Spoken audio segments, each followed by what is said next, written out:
Right, but I think my son is just going through a phase. I have no idea where he would have gotten hold of German pornography. But you and I are mature adults. We've both seen our share of pornographic materials. Oh, you never have? Of course you haven't. How stupid of me. Neither have I. I was just speaking in generalities. Right, I'll stop by the school a little later, Sister Margaret. Bye. This is Plausibly Live.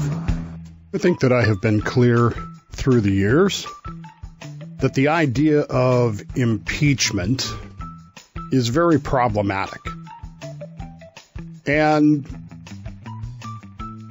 it is fraught with considerations that I don't think most of us take into account. In this business, the conservative chat business, many of my compatriots in this business are and have been pounding the drum for some time that we must impeach Joe Biden. We must do it. We must do it right now. And of course, there are arguments for that. There are arguments against it. Arguments for it are, again, there is pretty clear evidence of some type of criminal corruption here, some type of high crimes and misdemeanors. Whether you want to accept that or not is irrelevant to me. If what Andrew Johnson did was impeachable, then what Biden did is impeachable. The arguments for it are, of course, generally couched in morality. We have to do this because we have to have the rule of law. And that was the argument with Trump. No one is above the law. But at the same time, the arguments against it are pretty straightforward as well. You don't have the votes.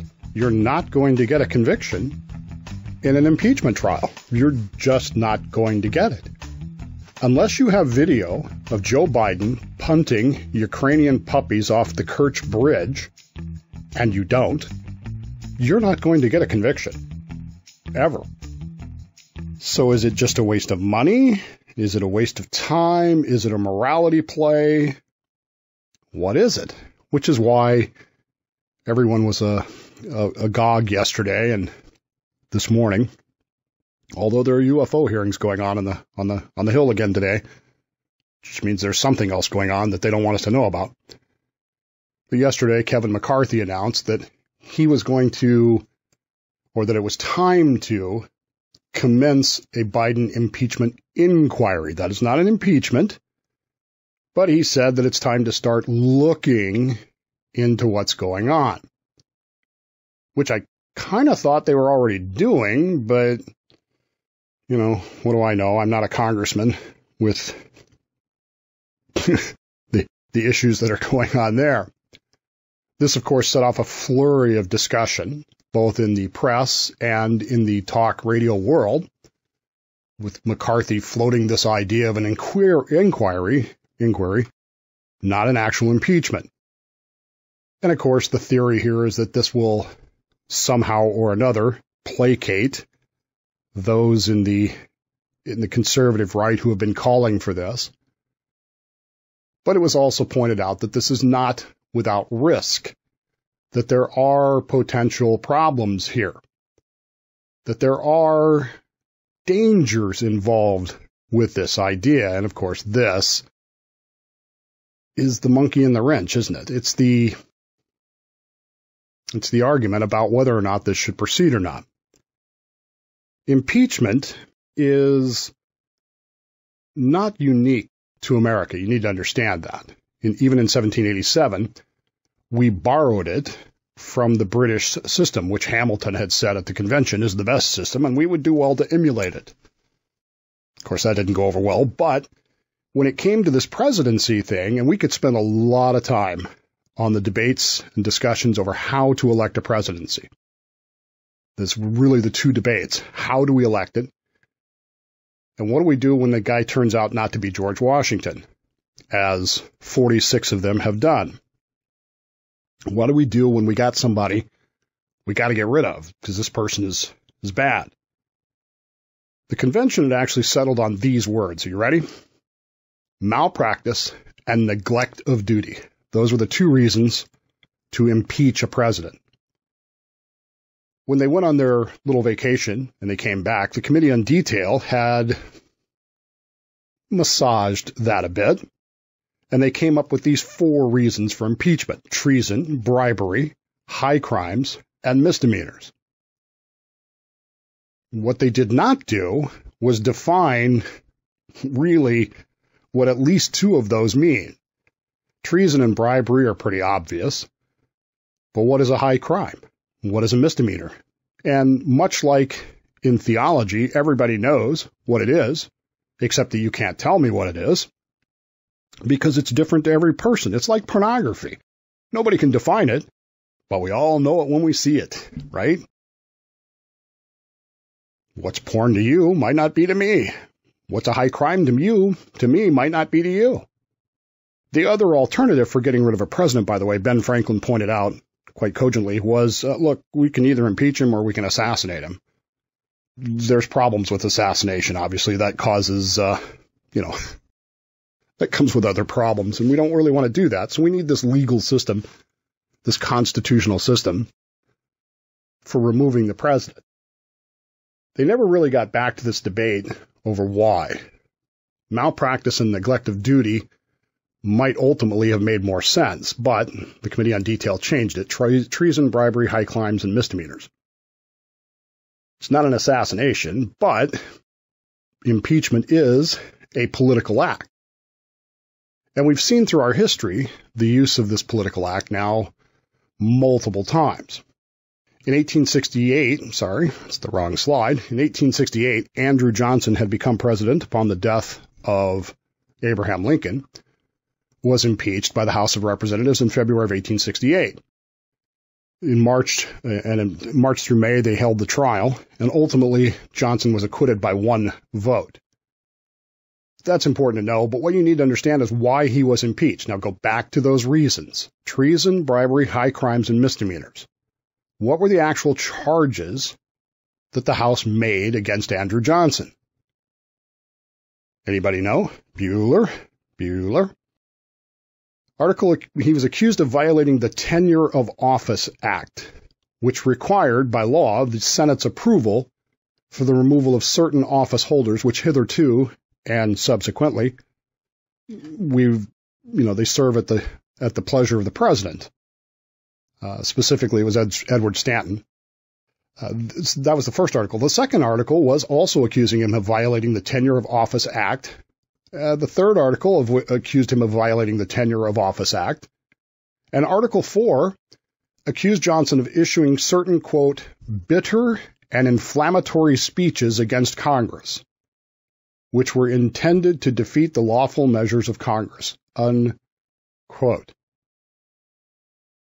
And in the last article, he was accused of, quote, bringing disgrace and ridicule to the office of the presidency and to the United States government by his aforementioned actions. That's what he was accused of. That's what he was put on impeachment trial for. Now, again, treason, bribery, high crimes, and misdemeanors. The second time impeachment became an issue in our country was, of course, under Richard Nixon. Now, Richard Nixon was not impeached. Richard Nixon, I think,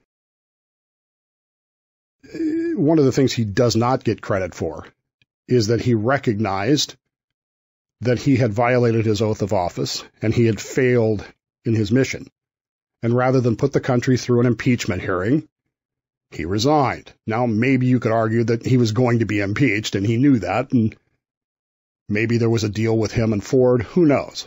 But the point is, he was never actually impeached. The articles of impeachment were passed, but they were not voted on by the entire House. He was accused of obstruction of justice, abuse of power, and contempt of Congress. Now again, treason, bribery, high crimes, and misdemeanors. Do those fit? Well, to that Congress in that era, they did. Bill Clinton, many of us will remember this, was impeached. He was impeached for perjury and obstruction of justice. Those were the 2 things that he was accused of. Again, there were not the votes in the Senate, and there was much argument at the time about, why are you doing this? You do not have the votes. You're not going to succeed. But the argument was, very moralistically put, we have to do this because no one is above the law. which of course was the argument about Donald Trump, made by the same people who didn't like that argument before, that he was not above the law. And he was put on trial the first time for, quote, abuse of power, specifically with regards to Ukraine and foreign policy, and secondly, for obstruction of justice. And then the second time he was put on a trial for impeachment, it was only for the incitement of the insurrection. And that leads to the real question, doesn't it? Because now you're wondering, where are we at on all of this? What is the actual, I don't know, deal with the president? Is there an actual deal? Is there something that we should actually be wondering about here? Is there something that is, I don't know, perhaps impeachable? Do his crimes rise to high crimes and misdemeanors? Do his crimes rise to the ideas that perhaps we should be talking about at this point? Where are we at here is the real question in all of this. Where are we at today that's causing Kevin McCarthy to look at Joe Biden and say, these things rise to the level of misdemeanors or high crimes? And if they do, what are we going to do? Now we go back to, again, the arguments are pretty straightforward. And we've had these discussions before. There are no votes in the Senate to impeach Joe Biden. Again, unless you have video of him punting Ukrainian puppies off the Kerch Bridge in Crimea, and you don't, there are no votes. There's not going to be a conviction in an impeachment trial. But impeachment is a political act, not a criminal act. Do you understand that? This is about politics, not crimes. It uses crimes, it uses language that makes you think that it's about criminal activity, but it's really not. Andrew Johnson was impeached because Edward Stanton was pissed off and didn't like losing his job. You could argue about the Trump impeachments. You could argue about the Clinton impeachments. Was it about sex? Was it not about sex? Does it matter? It was a political calculation, not a criminal calculation, to try and change the political equation to the advantage of the folks who were trying the impeachment. That's all it is. When you go back to the Trump impeachment, there were never the votes to succeed. But now that you look at it through the lens of time, do you understand that they knew that from the beginning? They knew that they were not going to impeach him either time. And that wasn't the goal. The goal was never to impeach President Trump. It would have been nice if they had. The real goal was to tie Republican candidates to Trump so that they could ask on the campaign trail, do you support President Trump or not? And if they did, then they could say, see, Trumper. And if he didn't, they could say, well, he's lying, or they assumed that he would lose, that candidate, he or she would lose ground with the base. To a degree, it seems to have worked. President Biden lost in 2020, and we're not going to rehash that now, but the congressional elections clearly went against the Republicans. Could the GOP be thinking in the same terms when it comes to the Democrats in 2024? You have so much evidence against Biden, supposedly, that you impeach him, he's found not guilty, but you begin to tie Democrat candidates to that. Do you support Joe Biden and his criminal family, his son, his dealings with Ukraine, his corruption? Do you support that or not? Democrat candidate. But I don't think that'll work this time. I think that by the time this whole thing washes out, it's going to be, and this is my opinion, take it for what it's worth, I think it's going to be so obvious that Biden is corrupt, cognitively lacking and problematic that you're not going to be able to pin Democrat candidates to him because they're going to reject him too. Even though he's going to be acquitted, there's going to be enough people out there. They're going to start to be op-eds that will talk about how this guy's just too problematic. He's got too many issues. He's two issues. He's got too many, problems for us to continue to do this, and we've got to go a different direction, which is, in my view, the porno element to all this, the impeachment porn element to all this. Now, I am told, I do not know this, but I am told because I do visit the Chive website, and they make a lot of jokes about this kind of. I'm told that step porn, you know what I'm talking about? No, of course you don't. But so I'll explain it to you. Stepmothers, stepbrothers, stepsisters, step porn is the in thing right now. I don't know that for a fact, but it didn't take very long to find that there are a lot of frickin' movies about this out there. And the idea here is that someone is trying to trick someone else into doing something that they want them to do, sex, by appealing to their prurient interest. Okay? You with me here? I'm not trying to titillate you here, but I am trying to tell you something, which is what I want you to take from all of this. Step porn is the king of the porn kingdom right now. Again, I don't have any direct knowledge of that, but people who do have told me that this is the case. Here is the question that I'm asking myself right now. What if Democrat Party steps, stepmother, stepbrother, stepfather, step whatever, are what's really behind Kevin McCarthy's inquiry into a impeachment? In what way? Let me ask it perhaps a different way. In what way does an impeachment of Joe Biden hurt the Democrats at all? Can anybody give me an answer? I know what you're going to say. Well, it shows that they're corrupt and all that. But yeah, but they're not going to convict him, but they're going to join with you. They know that there will be no conviction. They know that with what will come out in an impeachment trial, they can join in the moral outrage. And even if they do impeach him, so what? They know that Kamala can be controlled. But if they don't convict him, so what either? There's no way to really hurt him.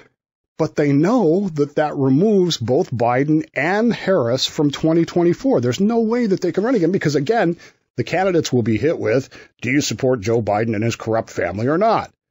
And with all the background of Kamala, can you imagine how that starts to come out then?